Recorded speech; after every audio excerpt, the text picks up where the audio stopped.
Welcome to the special broadcast in honor of Vav Tishrei, the yahrzeit of Eim HaMalchus, the Rebbe's mother, Rebbitzen Chana, brought to you by Machon Chana. Today, we will hear personal stories on a variety of themes. Each theme is something we could reflect upon, internalize, and take with us. We hope that this webcast will not only leave you with some interesting stories to tell, but will imbue each and every one of us with lifelong lessons. This time of the year, as we approach Tishrei, now are my most vivid memories of the Rebbitzen. My mother, Aleh Shalom, had a special schus that she was a first cousin to the believer Yitzchok, the husband of the Rebbitzen Chana. After the World War, us, Rebbitzen Chana was able to leave Russia with false documents and a lot of Mesiras Nefesh. And Rebbitzen Chana was one of us. While being in Russia, while being in Almaty, parents did not even tell us who she was because the name Schneerson was treif like Chazar. If you belonged to Schneerson, you were taken right away through the KGB. So my first meeting with her was in New York. My grandmother is Sarah Katzenellenbogen. We call her Baba Sarah. Everybody calls her Auntie Sarah, Doda Sarah, or Muma Sarah. And she was the one that made the passports for many of the Yidden who left Russia right after World War II. And she, of course, helped Rebbitzen Chana also. My father had a very close connection with the Rebbitzen. He was the physician by the Rebbitzen. He was a physician in the Rebbe's house in general. And occasionally he would visit the Rebbitzen and treat her in different situations. The early part of Rebbitzen Chana's life was a very difficult one. Challenges that are unimaginable. Yet, Rebbitzen Chana did not spread the pain. Instead of sharing with people the difficulties of her life, she brought and shared joy. She brought and shared gratitude. We were traveling from one camp to another. And finally, we were there in this camp. The place was called Walking. And there, each family was able to get a room. And at the end, they realized that Rebbitzen Chana, nobody knew that it's Rebbitzen Chana. Then she was the Mechotenist of the previous Rebbe, but it was secretive and nobody knew that she is Rebbitzen Schneerson. Somehow, she didn't have a room. And my Aunt Musi, who was alone, got a little room. So she right away said that she will share it with Rebbitzen Chana. Rebbitzen Chana was very thankful to her. It was a tiny little room and there was only place for one little cat, army cat. So Musi gave the Rebbitzen her the cat and she was sleeping on the floor next to the cat. And this is how they were trying to accommodate themselves for a few days. And then Shabbos was coming. And Shabbos, the Rebbitzen asked my aunt, what will we do Shabbos? How will we make Shabbos? And my aunt told her right away that, you know what, my sister, she has a much bigger room than we have. And she is a very big balabosta, so she always has everything for Shabbos. And we will go to her for Shabbos. And the Rebbitzen agreed. And they came for Shabbos to us.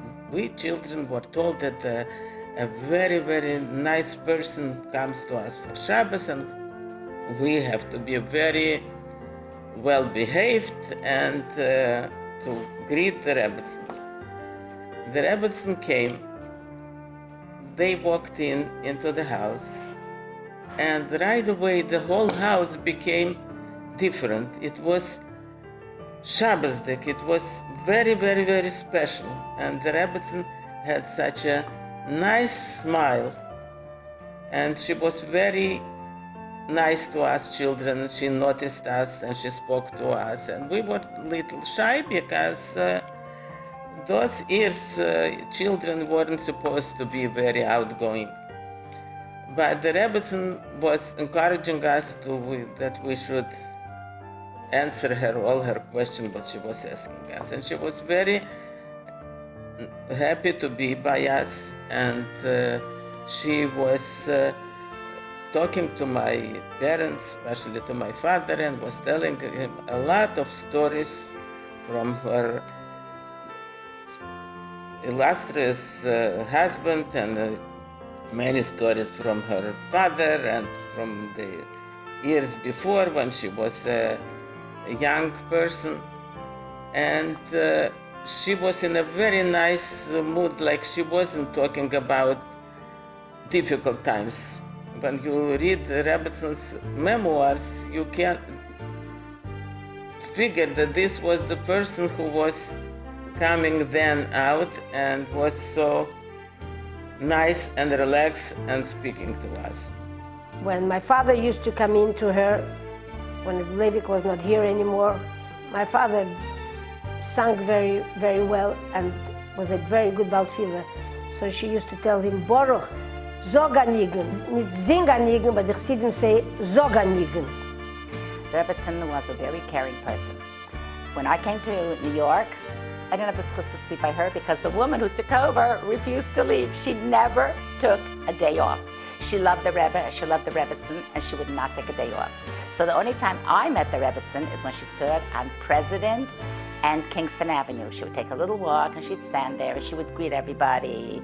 She was so nonchalant, very, very friendly, very bekavadik, very regal, but very accessible. And she would ask you about your parents. She would stop me. Of course, I knew when I saw the Rebbitzen, I was never in a rush. Come down, what'd you learn in school? Where are you going? How are your parents? What's going on? She really was so, she inquired about everybody, but in a very nice way. You felt like she really cared. Everybody greeted her, everybody said goodbye, and she had this big, beautiful smile for everybody, such warmth. And she was very friendly and there for everybody. I remember here in the United States, many times my mother, Aleh Shalom, would receive a call from the Rebbitzen Chana, and it was a lengthy, extensive call.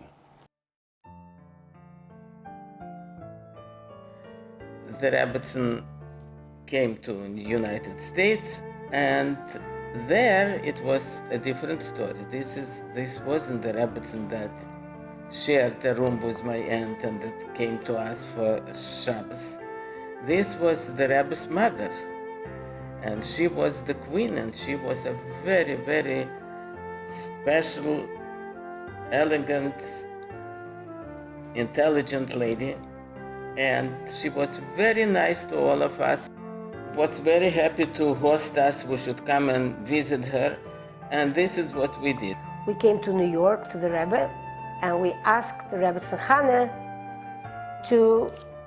whether we could come and visit her. She gave us an appointment whenever we could come, and we came. It was the first time I saw the Rebbitzen Chana. I had heard of her before, but I had never seen her before. When we came in, she had a beautifully, beautifully nice dress table with crystal and porcelain, very nicely arranged. And I remember her sitting at the side of the table. She looked really malchusdik.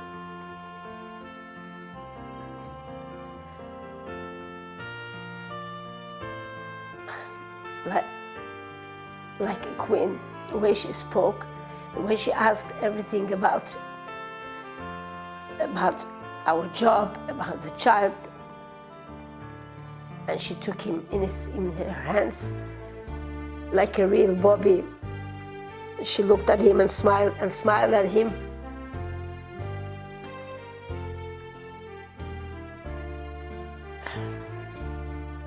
This was something very, very special for us. Now that I remember, it brings tears to my eyes.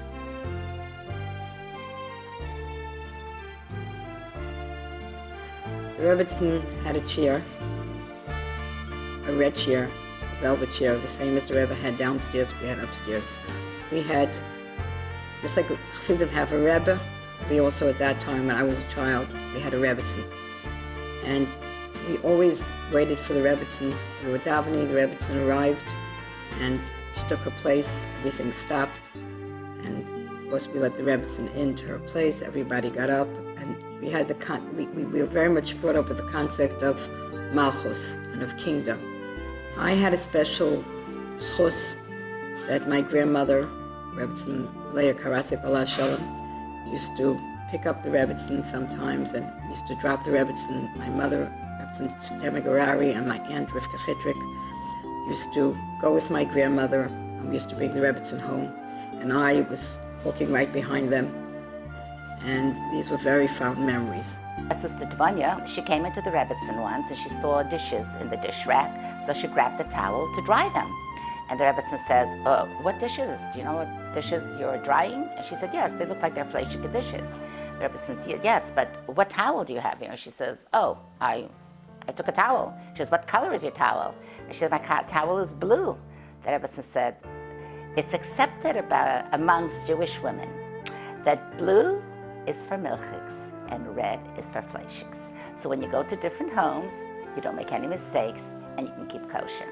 So now we all have blue for milchiks and anything near blue for milchiks and red or pink or whatever for fleishiks.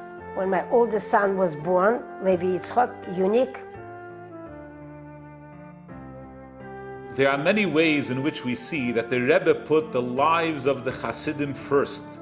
The Rebbe gave himself totally to the Hasidim. One anecdote that comes to mind is that at a certain point, the Rebbe wasn't sleeping enough, and the Hasidim asked one of the elder Hasidim to approach the Rebbe and ask the Rebbe to take care of his health. And when that Chassid approached the Rebbe and asked the Rebbe about sleeping more, the Rebbe said, how can I sleep when, and the Rebbe named a certain Chassid is struggling, when different Hasidim have challenges, how could I sleep? The Rebbe put Hasidim before his own health. The Rebbe gave of his precious time and so on to the Hasidim. The Rebbe told us that his mission in life is to dedicate himself completely to the Hasidim. And so too, when we look at the life and the legacy of Rebbitzen Chana, we see that the Rebbitzen Chana placed the lives of the people that she came in contact with ahead of her own. We all know that Rebbitzen Chana went in through very, very strong Mesiras Nefesh to provide ink for her husband, for the Levik, the Rebbe's father. He should be able to write his Chidushim. She used to go, we know that grass, she cooked it, well, whatever she did, she made ink out of it in order he should be able to write it. And when she came here, she said that she hopes that when all the Ksovim came in, she said that she hopes that the Rebbe will be able to publish everything that her husband wrote. And we know that he did it. And this was a big, really very strong Mesiras Nefesh from her to do that. Rebbe Leibel Mochkin came over to my grandmother, Baba Sarah, and said to her, we have to get Rebbitzen Chana out of Russia quickly because she wants to go see her son, who was the Rebbe. At that time, he wasn't the Rebbe yet. He was the son-in-law of the Frierdiker Rebbe, and she really would like to go see him. The problem is she wants to go under her name Schneerson. Now, those of you who know the stories of Russia, the name Schneerson was a death threat. That's it. The minute they knew anybody was connected to the Rebbeim, who of course disseminated lots of Yiddishkeit, which was against the constitution of communism. So they imprisoned them, and most of them never were killed, which happened to my grandparents and to my husband's parents. So my grandmother, Baba Sarah, who is very articulate and very, very smart, went to Rebbitzen Chana's house, knocked on the door, and came in. She was in Moscow at that time, and said to her, Rebbitzen, I hear you want to go to America. So I would like to get you out of Russia, and I have a passport for you, and I'd like you to come with me. So Rebbitzen Chana said to my grandmother, yes, I want to go, but I'm going to go under my name, Chana Schneerson. So my grandmother was a little bit really upset, and she says, Rebbitzen, you cannot go under your name. It's a death threat. You just can't go. So Rebbitzen Chana said to my grandmother, in mein Leben habe ich nicht gesagt kein Lügen. I've never in my life told a lie. And I don't plan to tell a lie now either. So I will go under my name. Meanwhile, my grandmother was thinking what to do, and then there was a knock on the door. Two young women walked in. One was called Yocheved, and the other was called Hadassah. Hadassah Perman and Yocheved Zalmanov were cousins of my parents. Their father, Chaim Meir, and my grandmother, Babi Mayasha, were brothers and sisters. And the Frierdiker Rebbe, we found out later, told them that they should go into the Kremlin and they should be like the people that will see what's going on there, and like kind of spies for the Rebbe, to save many Lubavitcher lives, which they did. I know my mother said, who's a cousin to them, said, Yocheved, Hadassah, they took you in the Kremlin, they know you're Yidden, they'll finish with you, you'll become a head shorter. They're not going to need you more.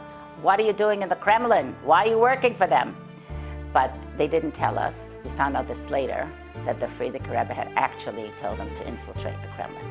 So they came knocking on the door and telling Rebbitzen Chana it's time to go. And Rebbitzen Chana at that time was kind of, I don't want to say arguing, but debating with my Baba about the name. So they said, Rebbitzen, we would like to escort you to the train station. And Rebbitzen Chana, who was the most incredible, caring, such a sweet, really wonderful, warm person, said, if two young girls want to come and take an old lady to the train station, I will go. And so they walked her out to the train station, and my grandmother said to her, Rebbitzen, I'm going to put a babushka on you. Just sit down on the train and don't say anything. Just go to sleep. Don't tell the truth and don't tell a lie. Don't say anything at all. I'll take care of everything. And if you know the trains in Russia, they have 3 compartments. So my grandmother bought a ticket in first class. First class has little tables where you can either play cards or dominoes or checkers. And my grandmother sat Rebbitzen Chana on the bench, and she sat on the table with 3 other men. This story we heard from Rebbitzen Chana, we didn't know it. When my father, Machon, used to go visit Rebbitzen Chana, because they knew each other from this trip, she told her this story. She said like this, I thought your mother, Sarah, went off the derech. She went crazy. What is she sitting with 3 goyim, playing checkers? What does she need it for? A woman like Sarah, who's done so many mitzvahs, what is she doing there? But then she saved my life. The conductor came in and he said, tickets, tickets. So everybody showed the ticket, including my Baba Sarah. And then he went over to Rebbitzen Chana, who had this big babushka, and she looked older than she was. Because of her Sarah, she looked old anyway, but here she really looked like a very old lady. And he said, you, what's your name? And my Baba jumped out of her seat and ran over and said, oh, leave her alone. She's an old lady. She's sick. I have her ticket. I have her card. I have her passport. I have everything. I'll give it to you. He said, no, I want her to tell me. So the 3 men at the table jumped up and said, don't you see we're in the middle of a game? Look, this is so exciting. We're going to forget our cards. We're going to forget our numbers. We'll forget our dominoes. We're going to forget where we're up to. Just take the stupid passport and take the stupid picture and take the ticket and let her go. That's exactly what happened. The conductor said, okay. And he took the ticket and he let her pass. This is what Rebbitzen Chana said. I see that your mother, Baba Sarah, he said to my husband, your mother, is given a Isha Chachama, a very, very smart woman. The Rebbitzen Chana once told my father that she asked the Rebbe how come he doesn't go out sometimes to leave the city for fresh air. So the Rebbe said that he was yesterday outside the city. Actually, it was by the ale. He was on the field. So this was basically his way of leaving town, going out of the city, was basically the being in the field. She used to go out from her apartment and walk around on Kingston Avenue.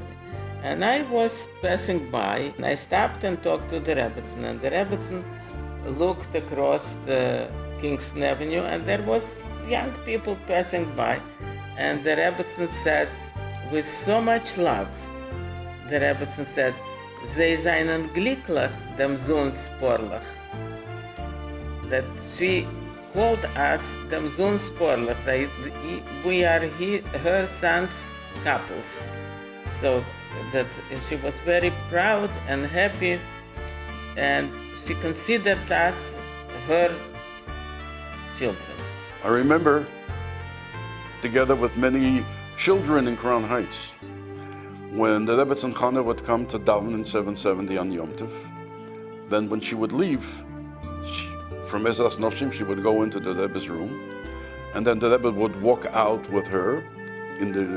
She walked out of the main entrance of 770, and then the Rebbe would stand at the door with his talis, and he would follow with his eyes his mother until she went till Kingston Avenue. And the Rebbitzen would stop and speak with people while she was walking through. She was very friendly with people, very social, and she would greet them. And then she made a right on Kingston Avenue, and he would follow his mother with so much love with his eyes until he was no longer able to see her.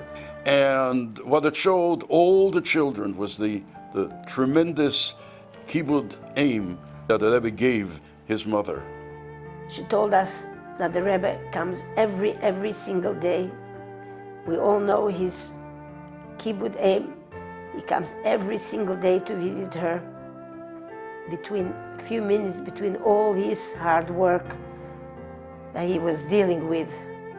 Rebbitzen Chana was left afterwards on her own, and she used to come to my mother, to our house, to my mother, just to have a schmooze with her.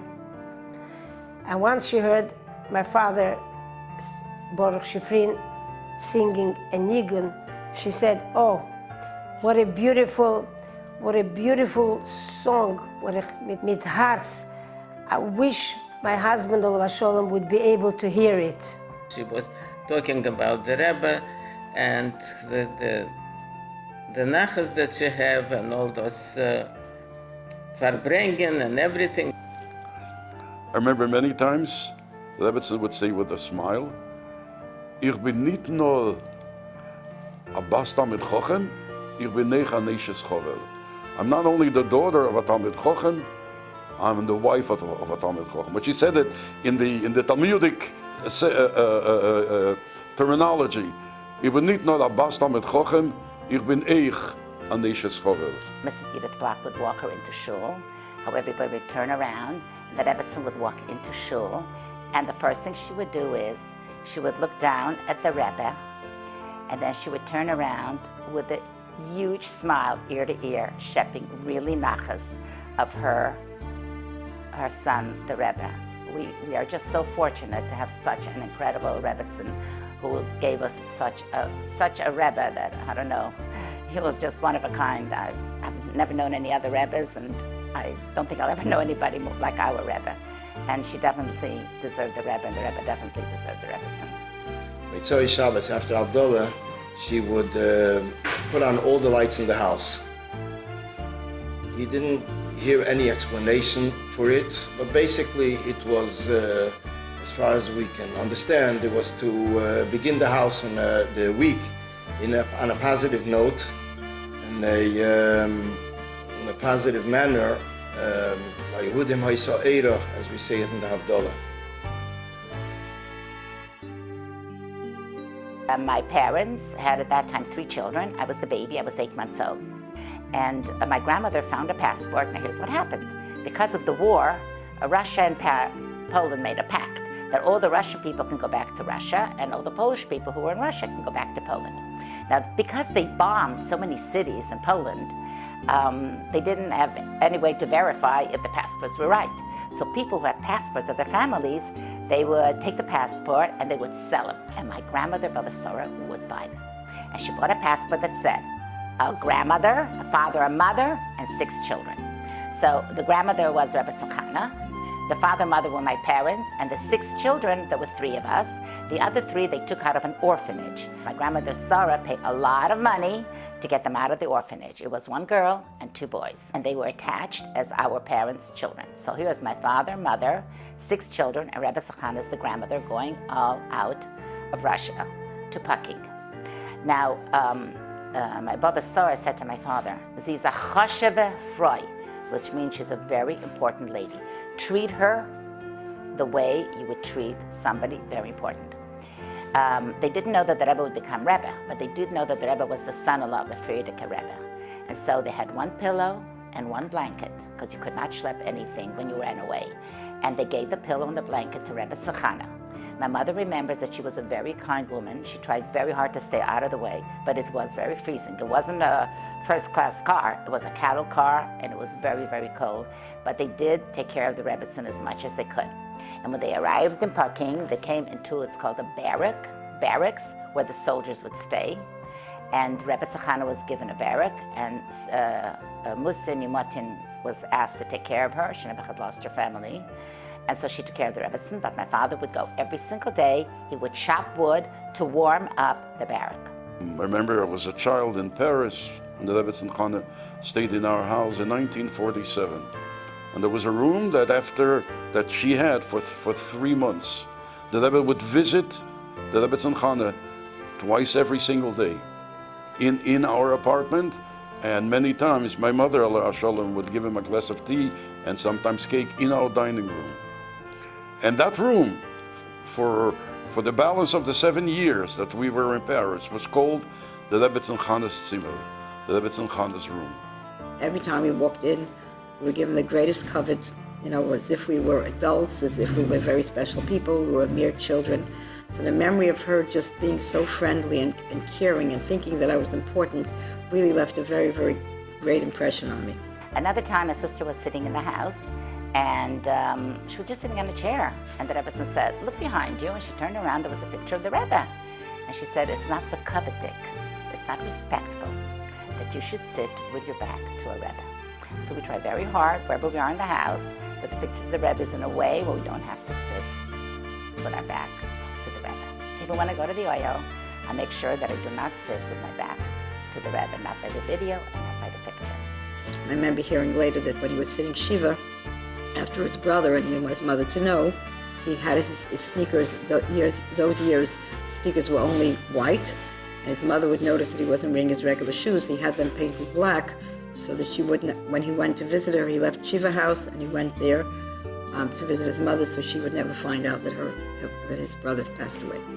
When my mother passed away, Chai Odel Tovshin Chof, the Rebbitzen Chana came to pay a Shiva call and stayed a long time, like it was a personal loss to her. The Rebbe came, the Rebbitzen came, the Rebbitzen Chana made us feel that this was a personal loss.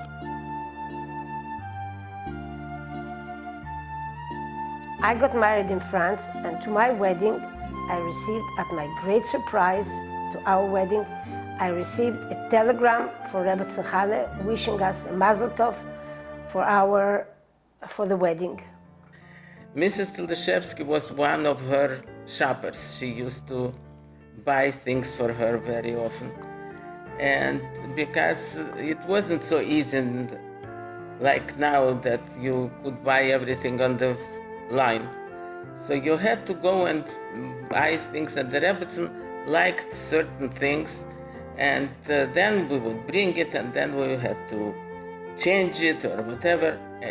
But the Rebbitzen used to pay her with a check, and the check was a joint account with the Rebbe, and it was signed by the Rebbe. So once she gave her a check, and she told her, "But you deposit it, because I know you people, that you want to keep this Rebbe's signature, so you are not going to deposit the check." So the Rebbitzen asked her told her that would deposit the check. Once, I had a schus. She showed me a pair of boots. And she said that she has trouble because elderly people, sometimes one of the bones perturbs a little bit, and therefore there's pressure on the boot. So she gives me the boot, and she says, find a way that we should be able to take care of that. I was a kid, young man, so I took the pair of boots. I took them to a shoemaker that was at that time on Albany Avenue between Union and President. You have to cross Albany. That building no longer exists, but there was a shoemaker, a Jewish shoemaker there. And I told him exactly what he should do. And he listened. And I told him that this is very important. Anyway, he listened and he really did. He carved out and he did exactly what we asked. I brought it back to the Rebbitzen. She said, wait a minute. She went into the other room and she put on the boots. And then she came out with a big smile and she said in her characteristic Yiddish, Zeer git and zeer bakveim. Very good and very comfortable. When the Rebbitzen came to America, she had a woman who slept with her. They did not leave her alone.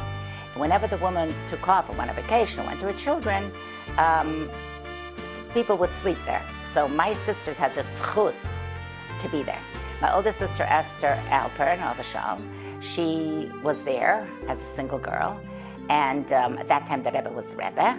The Rebbe had asked that they should make a parade on Lag BaOmer. And of course, they chose Esther Kazan, or then she was called Katzenellenbogen, to run the parade. And this story we heard from Rebbitzen Chana, who told the story to my mother. She said, your daughter is just the most incredible person, organized, sneerstic. She had to run the parade, so she said, Rebbitzen, can I please use your phone? There were no cell phones, and there was only one phone in the whole house. And she gave her permission, and she said, I was listening to the way. She had to speak to Bachrin because they had to run the program for the boys. She had to get buses, she had to get food, she had to put everything together. Such an organized person, such a tzniusdik way. She says, I was so impressed, I even told my son, which of course was the Rebbe. And she got all this covered from the entire, the hundreds or thousands, of people that had come to daven with the Rebbe, that came from all over the world, that came to the Rebbe. They all gave her the covet of waiting until she left, watching, following the Rebbe's and waiting until she left. And which was very, very beautiful. One of the ladies was visiting here, and she was from France. She used to organize Mlava Malkus in Paris. She came to the Rebbitzen to say goodbye, and she said, Rebbitzen, what should I tell my ladies when I come back? What kind of regards I should bring from here, from the Rebbe? So the Rebbitzen told her, I was standing by a Verbringen. There was next to me two Israeli girls, and they spoke Hebrew, modern Hebrew, and I understand modern Hebrew. One of them wanted to leave, and the other one didn't want to leave, so she was telling her, come, let's go, and she said, and the other one answered her, so she said, what are you standing here? You can't hear and you can't see. So she answered her, I can't hear and I can't see, but I can't leave. So this is, the Rebbitzen said, what you should tell your ladies, that here we not always could hear and could see, but we could never leave. My father used to just go out of the driveway and drive her home. Zeer git and zeer bakveim. Very good and very comfortable.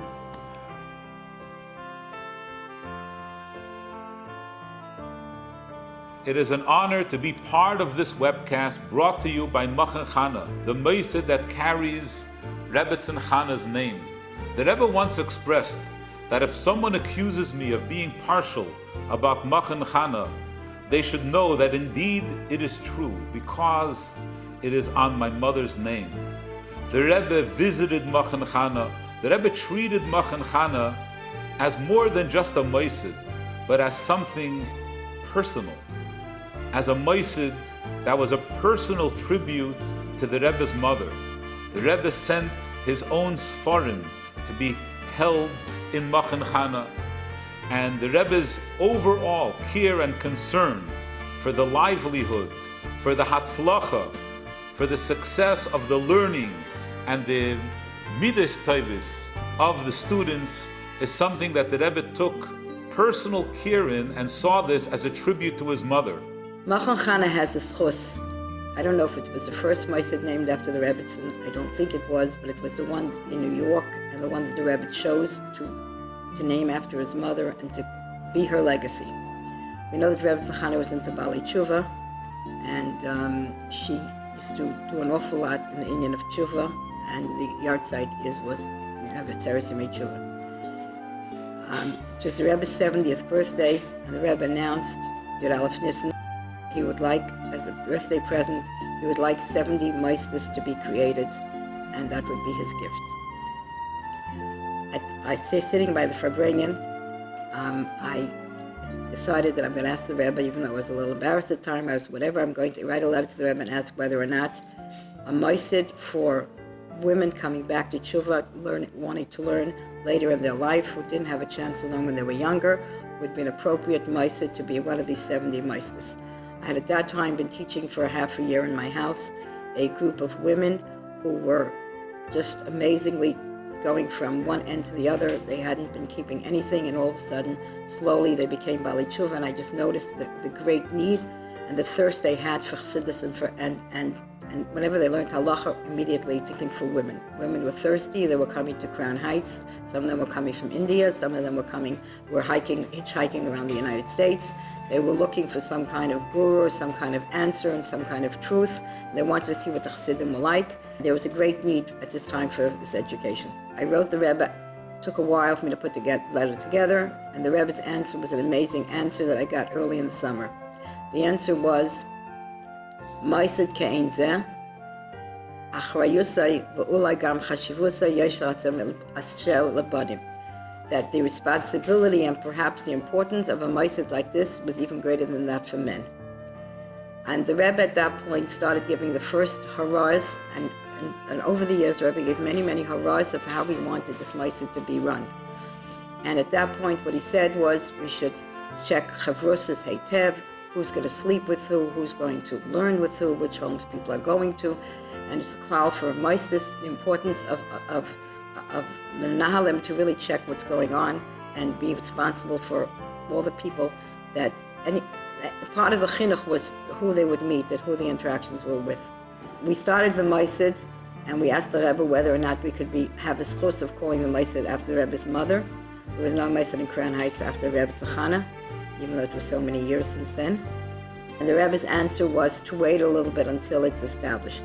2 months later, we asked the Rebbe whether we can call it Chana, Beis Chana, or Machon Chana, and the Rebbe chose Machon Chana. The simcha was undescribable, and everybody wanted to teach in this meisid. That was a meisid the Rebbe chose to name after the Rebbitzen, and he chose the name. The Rebbe explained to us, first of all, the importance of this meisid. The Rebbe wanted that everything that had to do with Machon Chana should be very beautiful. The Rebbe explained to us, first of all, the importance of this meisid, that it was even greater than men, because the women are the cornerstone of the home, and when a woman is from, then her kids will be from, and she will have influence on her husband. Baruch Hashem, there are tens of thousands of Machon Chana girls today who are very, very proud of being Rebbitzen Chana's daughters, and hopefully Rebbitzen Chana is very proud of them. There are also hundreds of people that had the schus throughout the years to be part of this meisid, to help grow this meisid, beruchnias and begashmias, and each one of us feels very, very indebted to the Rebbe and to the Rebbitzen for the schus of being part of such a holy work.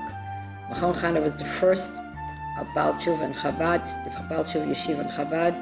The Rebbe did not want it to be called Baal Tshuva, people that were returnees, people that were on the journey, and many meisters followed suit, Baruch Hashem. So today there's not only a Machon Chana, but there's many others that are doing this beautiful work, are being makar of so many people, and their children today are filling up yeshivas throughout the world, in every single continent, in every single country. Many of our alumni today are shluchim themselves, And the amount of mitzvahs, the amount of candles, the amount of film, the amount of mitzvahs that are being done today by the people that they were makarev, it's the feich hamalach latfiach, which is, is just unbelievable. And so Rebbitzen Chana has an awful lot of, like I say, children today, and we're all very, very proud of the fact that we had the schus to be part and have the schus. The Rebbe should give us keches, which we should do and so much more. The Rebbe wanted in Gorag Fanem.